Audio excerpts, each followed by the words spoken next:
not know this, but Fernando Monarrez's life is more remarkable than it seems. He served in the military, protecting his country and building resilience and discipline along the way. After leaving the service, he entered the business world, applying his experience and skills to create his own path. Few people know this journey, yet it has shaped the leader he is today. We're very grateful to have Fernando with us for this interview. Fernando, can you share a bit about your background and life story? Of course. Thank you for having me. My name is Fernando Monarrez. My background, I was born and raised in Mesa. So my parents come from Mexico, so they migrated here for a better opportunity. I moved away when I was 9 years old. My family moved to Las Vegas until I attended school there until I was 18 years old. On my 17th birthday, I remember asking my mother that I wanted to join the Marine Corps. If you know how Mexican mothers are, she did not want me to join. 2 weeks later, I turned 18 years old. I signed my own contract. She did. As like a Mexican mother, she's like, no, I didn't give you permission. She didn't believe I actually joined the Marine Corps until the day I left. She's like, I never gave you permission to leave. I was like, I'm 18 years old. It's my decision now. How long you stayed Marine Corps? I did 4 years in the Marine Corps. I served as a machine gunner. I deployed with 2nd Battalion, 3rd Marines in 2006 during the surge in 2007. Combat wounded. I was wounded by enemy fire. My first deployment on October 29, 2006. I was able to recover and finish my deployment. Then I redeployed again in 2008. I left the Marine Corps for about a year. Then I joined the Army for another 9 years. I'm a glutton for punishments. My goodness. So what do you learn from the military? I had such a diverse background. I learned a lot. I have that infantry background. I have the psychological operations, MISO, military information support operations. I was a multimedia illustrator where I actually went to defense information schools where I became an artist for the Army. I was also a recruiter in Mesa. That's actually how I came back to Mesa. I think it's fantastic because I went to the schools that my cousins graduated from, Mesa High School and Westwood High School. Now I'm back there again. I'm looking for running for LD9. No matter what, home always calls you back. Now your mom probably very proud of you. Yeah, of course. Yeah, she's very proud of me. Now, because as soon as I left the military, I'm also an entrepreneur. I served in different roles with different companies, strategic operations. Now I'm with FX Construction. We're currently located in Mesa, Arizona, and we're currently in a growth phase. So we're looking at growing the company up to possibly 200 employees by the end of the year. How you became the businessman? That actually came during my transition in the military while I was still a recruiter in Mesa. I was a liaison to multiple chambers of commerce. I met a lot of people, different chambers. Robin Reed was actually one of my mentors that I had as well. John Lee, Monica Villalobos, a lot of people in that community really took me underneath their wings and really helped me and supported me. It just opened my eyes to a different world that I was not familiar with. And I fell in love with it. From the Marine Corps, Army, then became a businessman. Yes. Now you have a new challenge. I heard you are going to running for the state legislatures. I'm looking to run for LD9 for the state house. It's going to be a new challenge for me for sure. I enjoyed serving my community. I felt like it was calling me back. I served for 13 years. I believe it's time to serve again. What's the reason you are running as a Republican? So I'm running as a Republican. Just the reason is, I think traditionally Latinos were traditionally conservative. There's a lot of them who say they're Democrat. I think it's because they really don't know what the parties stand for. It's like for me, it's God, family. Faith is a big thing for me. My family's a big thing for me. Most Latinos, we have a very strong family connection. You're saying some people, they think they are Democrat. Their reaction look like the Republican. That's so correct. Many residents are concerned about the raising cost of leave.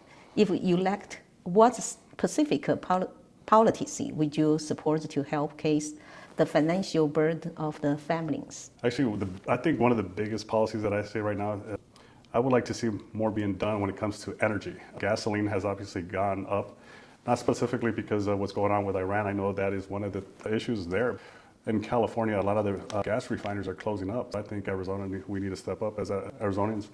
And actually, we're working on it right now, but we have a natural gas pipeline and a gasoline pipeline coming up. I think we should extend that into the Phoenix area so we could actually produce our own gas so we don't are so dependent on California, because right now we get 60% of our gas from them. And if the gas refineries are being closed, we're dependent on them. I think energy right now is a big thing right now for us. When it comes to the data centers, we're actually expanding right now. And I think we're going in the right direction with that. We didn't know our gas come from 60% come from the California.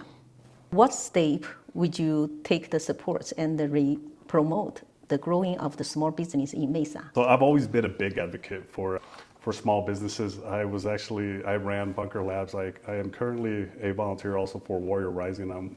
My job there is actually I help support the veteran community who are young entrepreneurs. I take them underneath my wings. I connect them into the community.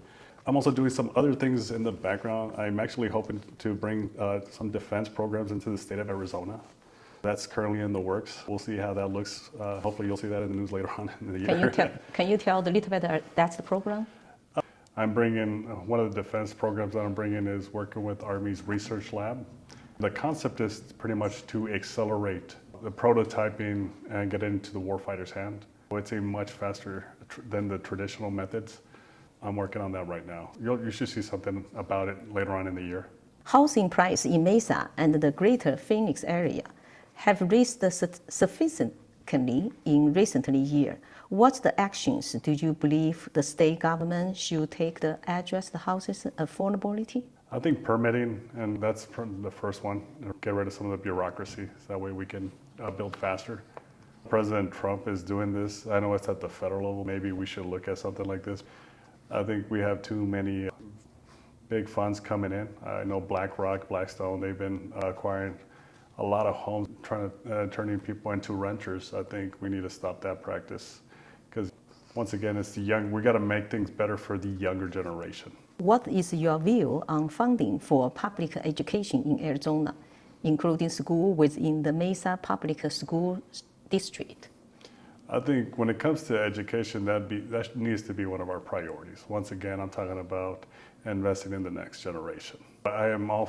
We need to fund the right programs, especially when it comes to CT certifications. I think we need to focus more on trades. I'm all for paying the teachers properly. Maybe get rid of some of the bureaucratic waste that's going on there as well. I think if we manage the money correctly, we can do a lot more. Because we're constantly ranked on the low end. At the same time, we have one of the top charter schools in the nation. So it can be done. We just need to look at the process and make sure we do something similar when it comes to the public education system. How do you evaluate the current resource and the operation of the Mesa Police Department? Mesa Police Department, I know we're starting to use a lot of artificial intelligence. I think they're starting to use a lot of more sensors, specifically when it comes to detecting gunshots, where they react faster to those type of situations. What is your overall position on tax policy at the state level? I think we need to look at the budget and look at what we can do to minimize taxes for everybody, to include property taxes. I actually helped support a bill that actually, for veterans who are 100% disabled, to get rid of their property taxes. It's a work in progress when it comes to their income limitations. Once again, we're working on that right now. Do you think our state will, like the Florida, I would love to see that. take off the property tax? But once again, I would love to see that. I really want to look at what's going on in Florida. I know some other states are doing it. I want to see how they're making up the difference as well, because they have a robust tourism industry. I think we have a robust when it comes to different types of industry. We got to figure out what we can use and what tools we have available to us, so we can hopefully do something similar. The border security is a major issue in Arizona. What is your perspective on this topic? We need to secure our border. That's a top national security priority. When it comes to fentanyl, that's a big topic of discussion. We're losing over 100,000 people annually. We need to make sure we stop the fentanyl coming in. Also have, especially now with Iran now, that's another thing, is we should make sure that no insurgents, no terrorists come in as well. I see the news, the president talking about our illegal immigration is already become zero for the couple months. We know that's exactly where we need to be at. We take in 1 million people every year when it comes to different immigration programs. I think we do a lot more than other countries that we don't get credit for. It seems that everybody expects that now. I think when it comes to international, our partners like in Mexico, we don't have to, we want to get into it. They have they need to help their personal economies grow as well as we're trying to make our economies grow. Once again, it's for the next generation as well. It was like 13 million people came in. We can't allow that. That's close. That's about 41 population higher than 41 of our states. Just mentioned the Mexican board, and I'm curious, do U.S. board policy affect your family or friends in real life? That's a specific, when it comes to their national security, that should be their priority. Our priority should be our national security. It's the same issue across the board. It doesn't matter any country people come Exactly. from. If voters disagree with your politics after you are elected, how would you respond? Maintain communication with the community. I think that's a grassroots, that's me staying in communication at the grassroots level.